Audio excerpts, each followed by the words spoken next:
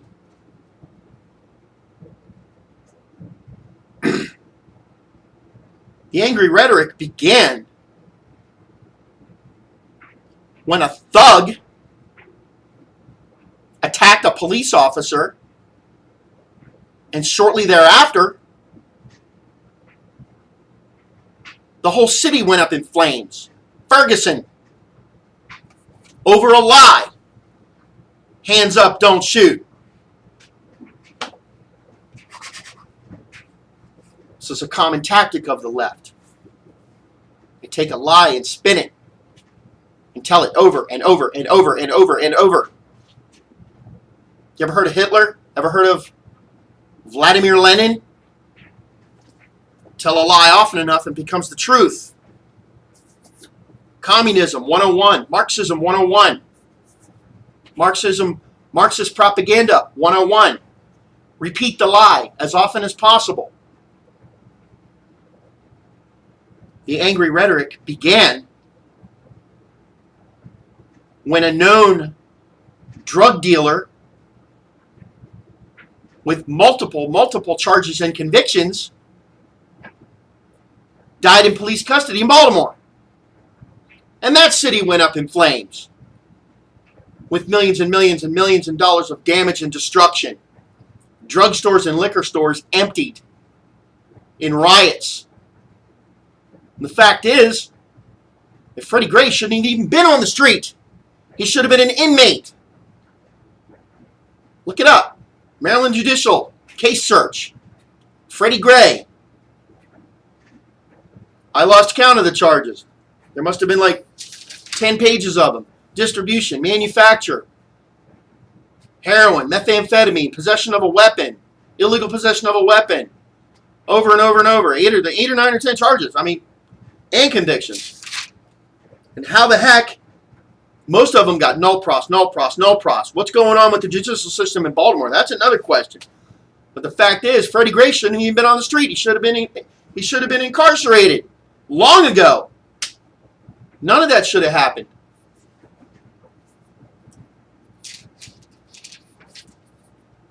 The angry rhetoric began when a maniac named Dylan Roof, who obtained a weapon illegally, shot and killed many innocent people as well.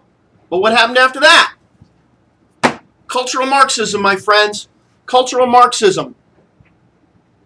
Remove the flags. Remove the statues. Remove the 10 Commandments. Remove. Remove the history of the nation. Need I remind anyone? The Confederacy, the Confederate flag, the KKK was all a product of the Democrat Party. Every bit of it. The Republican Party was created to combat slavery and the Confederacy,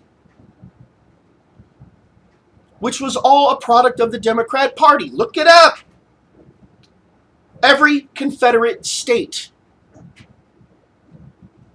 was run by a Democrat legislature, a Democrat governor, Democrat.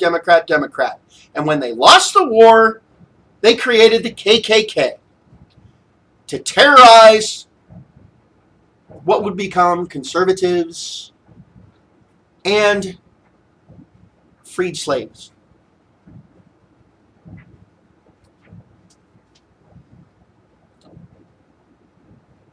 If you want to know what Hillary is, go back to 1968 and you will see the slow, methodical, systematic progression of a socialist, Democrat, oligarchical dictator-in-chief in the making.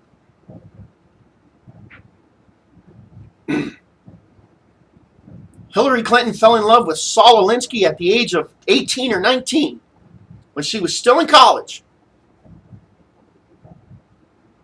If you don't know Saul Alinsky's 12 Rules for Radicals, you need to. Because it is the mantra of Hillary Clinton.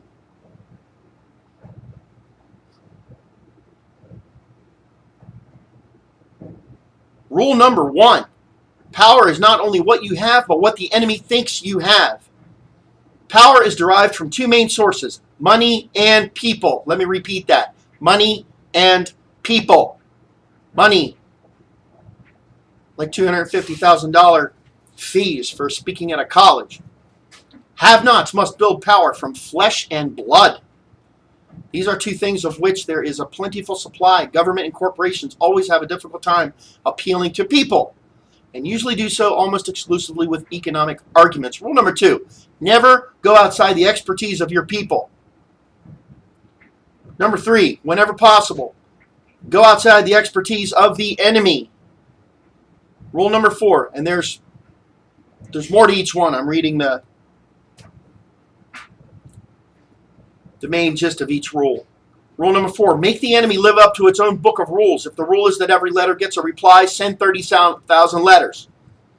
Otherwise known as chaos, folks. Chaos. Facts versus fiction, logic versus chaos, critical thinking versus propaganda.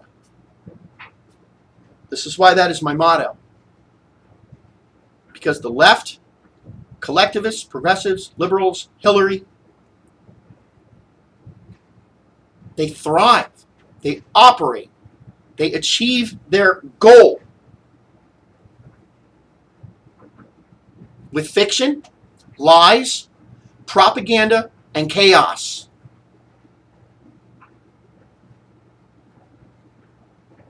With chaos being at the top. And the mainstream liberal media spouting the agenda for them. Rule number 5, and you see this every day. You see this absolutely every day. Rule number 5, ridicule is man's most potent weapon. Racist, homophobe, bigot. You hear it every day. You agree with traditional marriage. Bigot. You disagree with Obama. Racist. You think Al Sharpton should pay his taxes. Racist.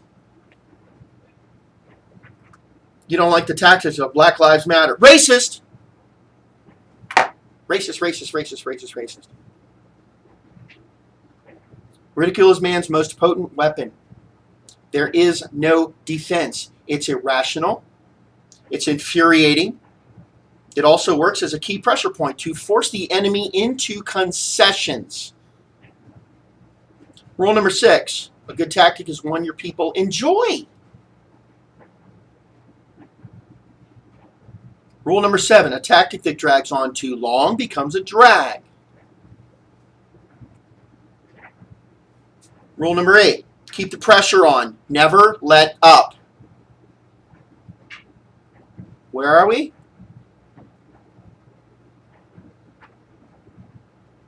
Occupy Wall Street, Black Lives Matter, New Black Panthers, liberal media. Keep the pressure on. Never let up. Racist, bigot, homophobe. You didn't make me a cake. I'm going to sue you into oblivion. You're out of business. You, your wife, and your 5 kids. Out of business. Because you didn't bake me a cake.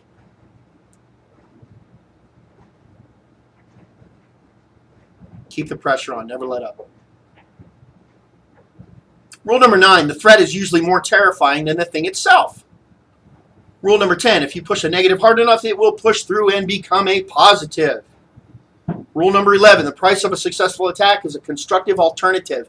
Never let the enemy score points because you're caught without a solution to the problem. Hillary doesn't have a solution for any problems.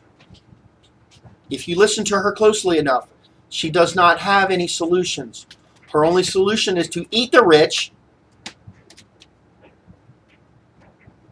and shred the Constitution. Pick the target, freeze it, personalize it, and polarize it.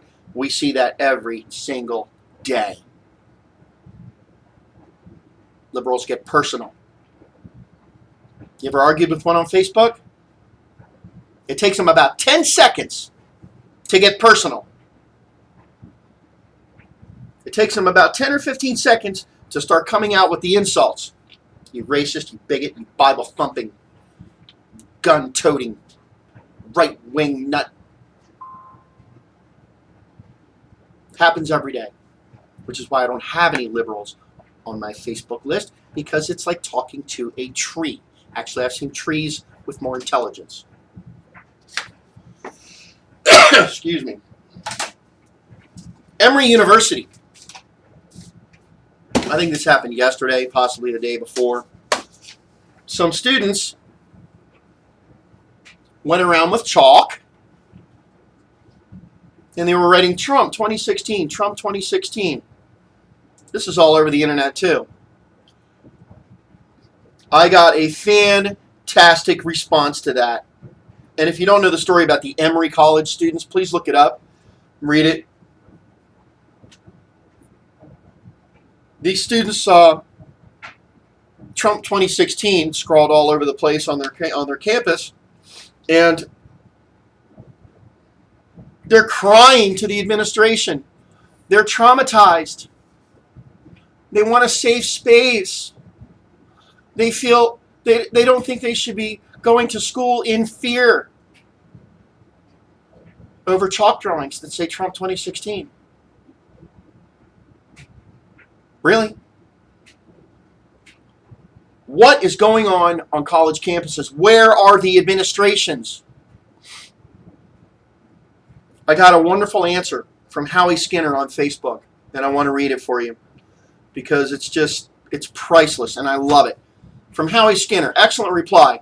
The behavior of these students is manipulative and mendacious. They are not suffering and in pain. They are just crybabies. They are not just crybabies.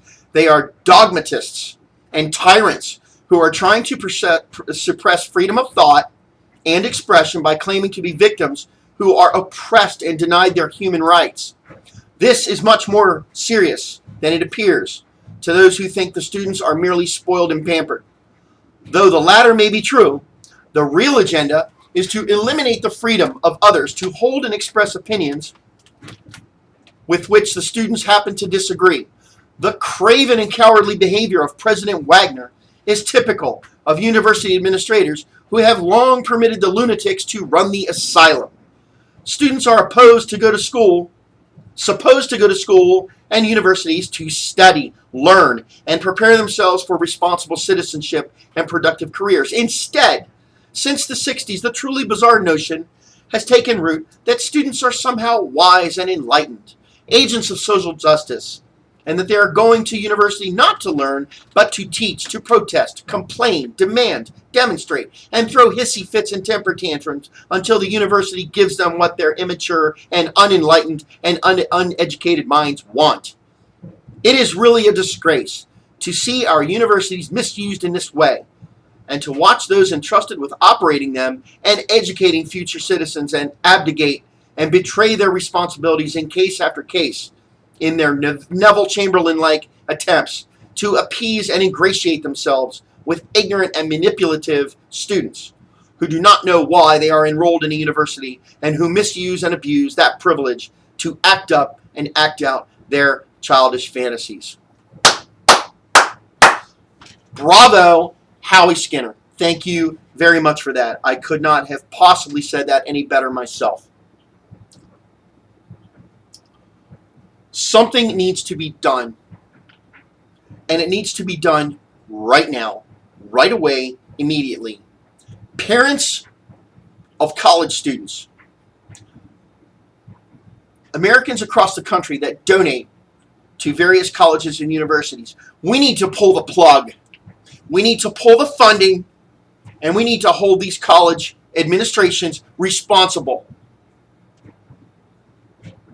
Like Mr. Skinner just said, it is a place of learning. It is not a place for political, social, only liberal protest.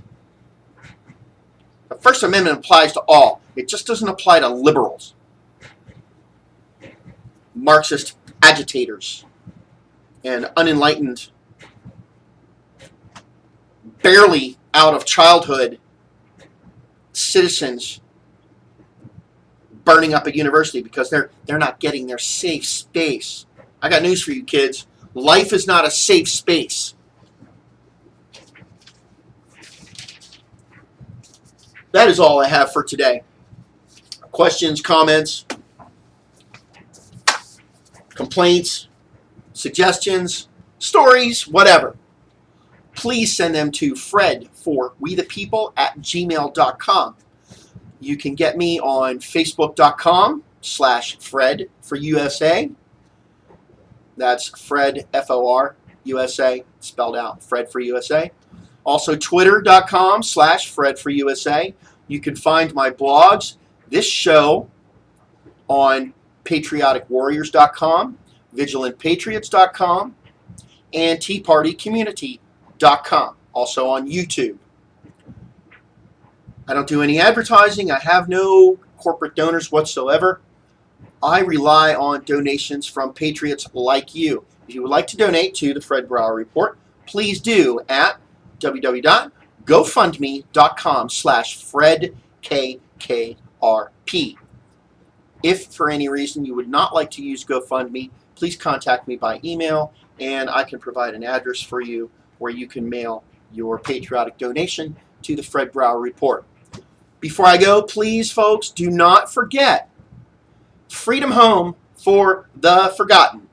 My good friends, John and Vanita Pate in Texas, that have been busy building a homeless shelter with many services for homeless veterans across the country. They've already taken in many veterans, gotten homeless veterans off the street. John and Vanita Pate. They sold their home in Florida and took the profit from that home to buy a very nice piece of property in Texas on which to build a homeless shelter for homeless veterans. But they need our help all the time. Please go to Facebook and visit Freedom Home for the Forgotten. And they have a PayPal link and they have a GoFundMe link. And starting in April, from April 18th to the 23rd, a volunteer group of professional builders. This group of builders went to Katrina to build shelters for the victims of Katrina, and they've been across the Midwest building homes for people that had lost their homes to tornadoes. This year, this volunteer group of builders have picked Freedom Home for the Forgotten, and they're going to be there April 18th to the 23rd. So prior to that, John and Vanita need all of the help they can get.